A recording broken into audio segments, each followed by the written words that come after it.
presentation I'm delivering on this topic.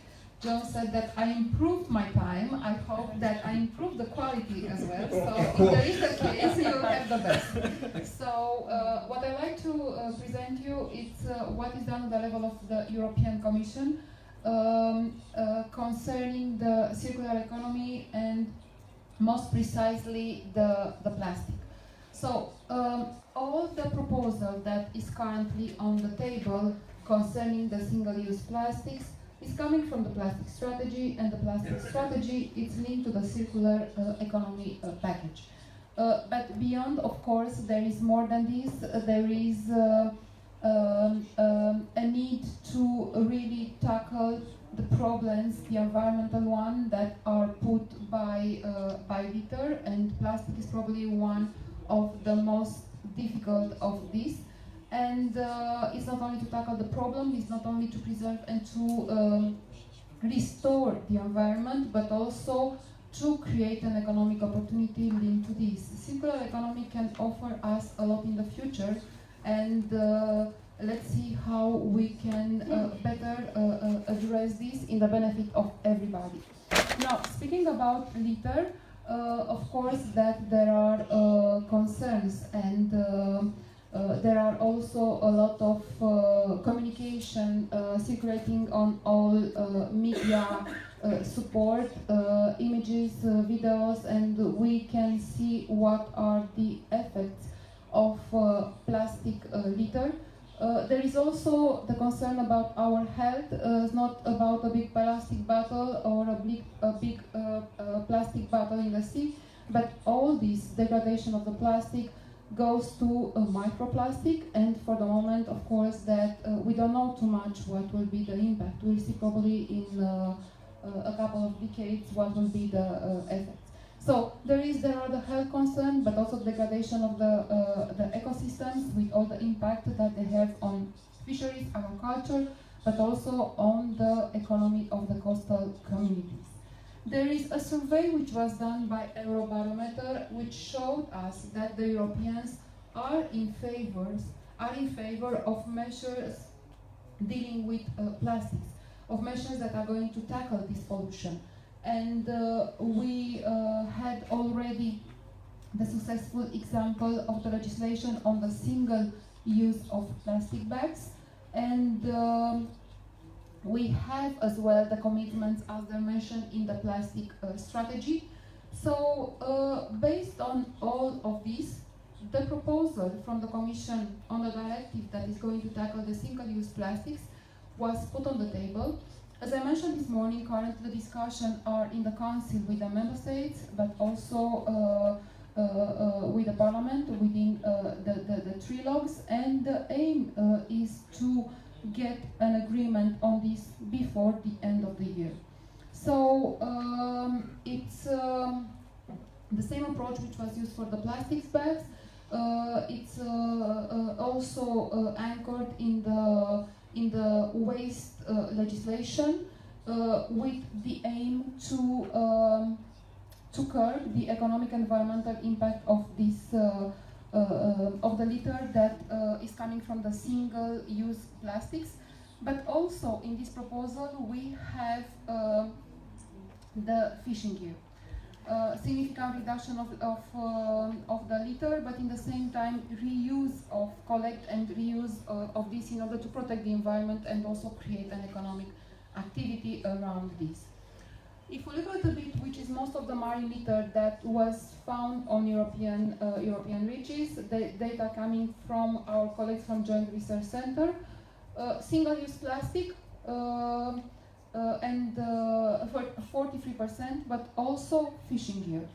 So based on this, we are going to address the top 10 single-use plastics, but also fishing gear.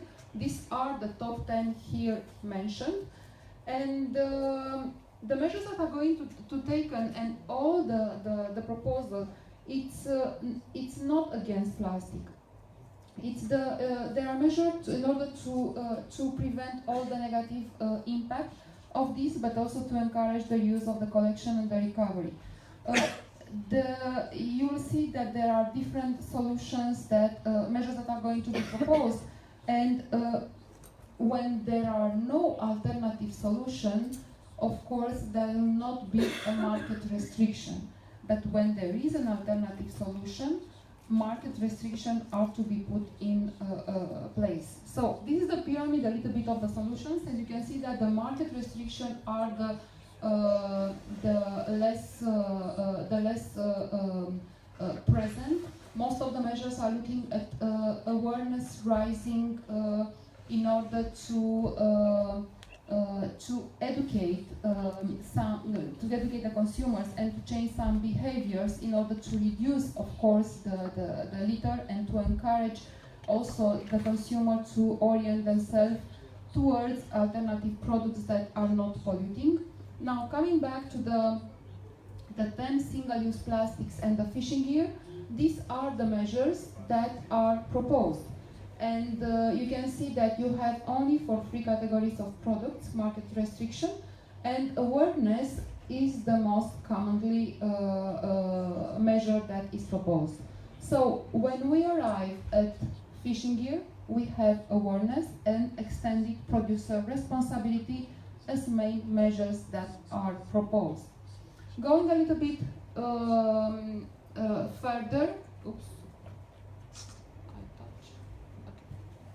Going a little bit further, so for all the categories previously mentioned, these are in more detail what is proposed to be achieved. As an example, for food containers and a cup for beverages, there is the reduction of the consumption, and you have the level of appropriate measures to be taken by member states when this is going to be transposed in the national legislation. So, consumption reduction, market restriction. Restriction, it will not be for products as such, but for the plastic that is used in these products. So we are not going to block the presence on the market of plates or straws of single use. The idea is to use a recyclable part and to component and to replace the plastic that currently it's not degradable, and it causes all the problem. So labeling requirement, awareness rising, as mentioned, and one separated measures to be taken in terms of high level collection target for the plastic beverage bottles. It's something which is not a novelty, it's already in place in the Nordic countries and in Germany. So there is a clear target by 2025.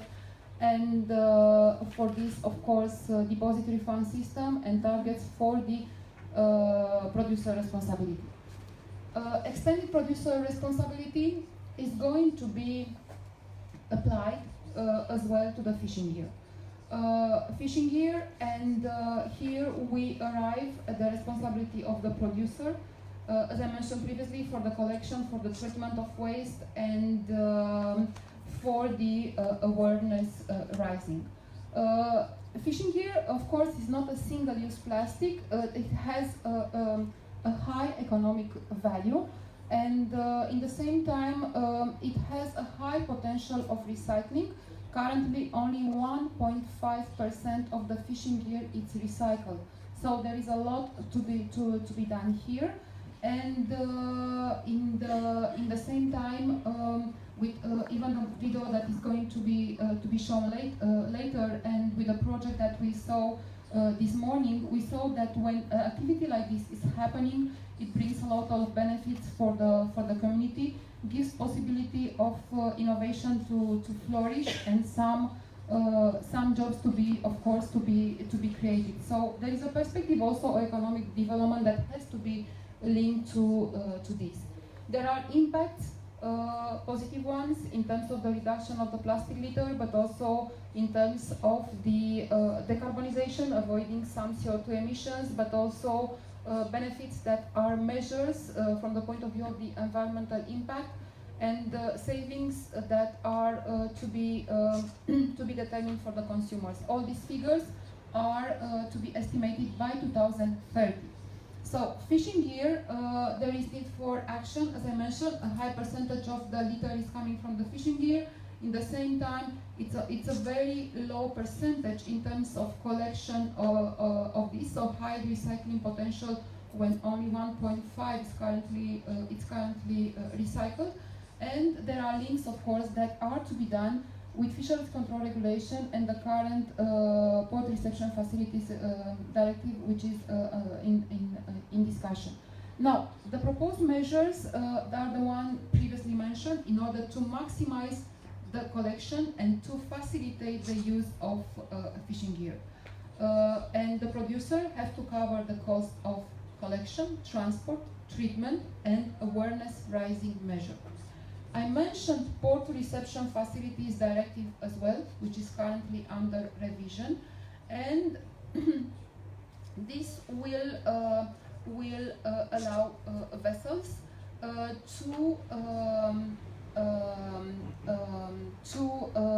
dispose of waste before leaving. There is 100% indirect fee that is going to be considered, and the fee is not going to be linked with the volume. The idea is to not to punish or to, let's say, depending on the volume, but try as much as possible to recuperate this waste and not to have it discharged at sea. There are a lot of projects already running. What we are here today, and the financing beyond this, it's the European Maritime and Fisheries Fund, but there are some other financial instruments and projects based on what I mentioned here.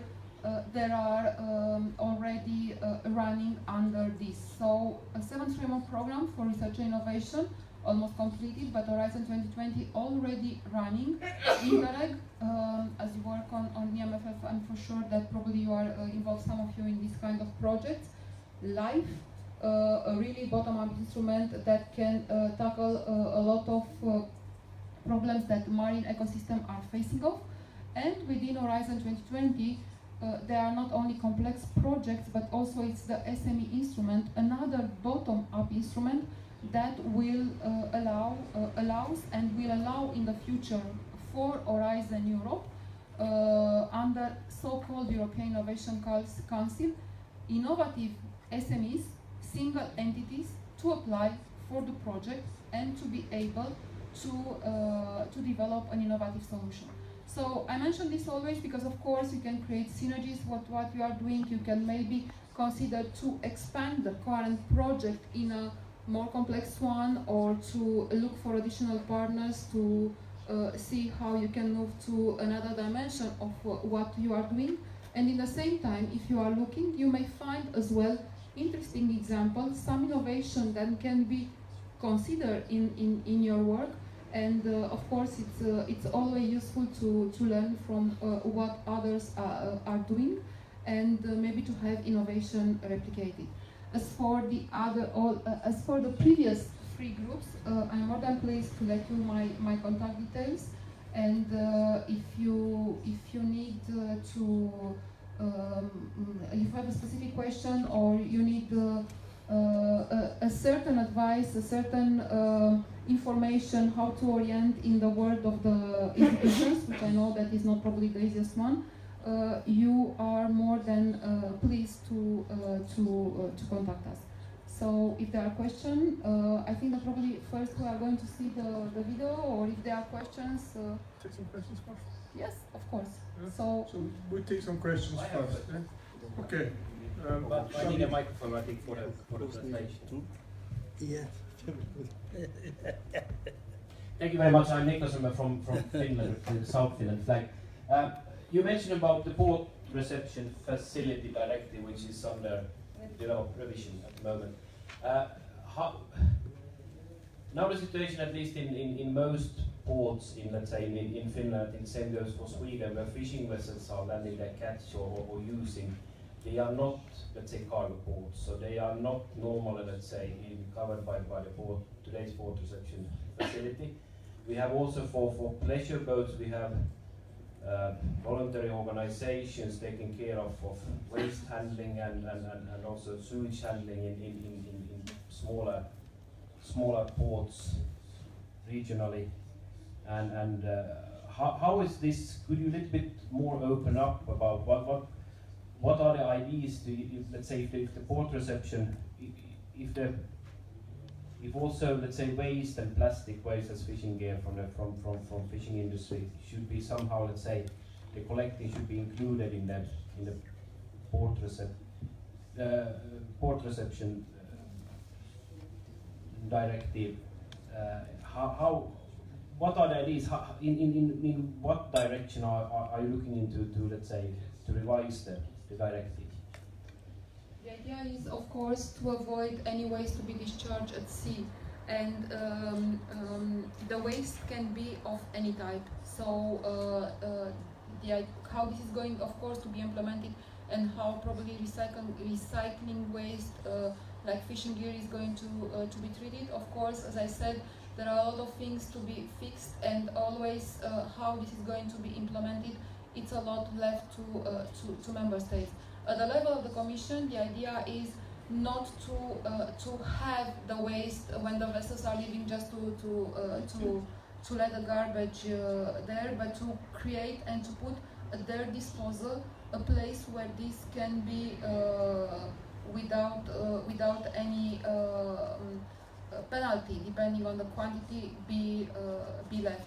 I know that there are a lot of discussion currently, and it's quite a complex piece of legislation. We work, in DG Mare, together with our colleagues from DG Transport and Mobility. The ports and maritime shipping, they are dealing quite a lot of this, and with our colleagues from Environment. And not at the end, as I said, Council and the Parliament will have a word to say. But a lot it will be dependent, because you will have some countries that probably it will be more affected, and depending also the size of the ports.